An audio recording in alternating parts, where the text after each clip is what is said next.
Dharmveer, please pick up the phone. Dharmveer, please pick up the phone.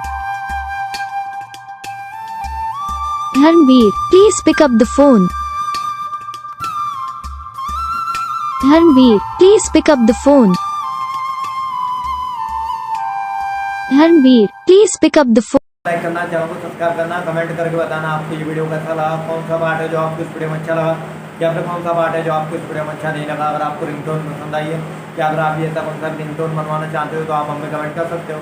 हम आपके लिए ringtone बना के चैनल पर अपलोड कर देंगे। आप वहाँ से इसे इजीली डाउनलोड भी कर सकते हो। डाउनलोड करने के बाद आपको सब्सक्राइब कर लेना, सब्सक्राइब करने के बाद जो बेल आइकन आता है उसे ऑल पर सेलेक्ट कर लेना। देखो उसका कुछ फ़ायदा रहता है कि जब हम वीडियो डालते हैं तब आपसे वीडियो पहुँच जाता है, यानी कि अगर मैं सरल भाषा में बताऊँ तो आपको पता चल जाता है।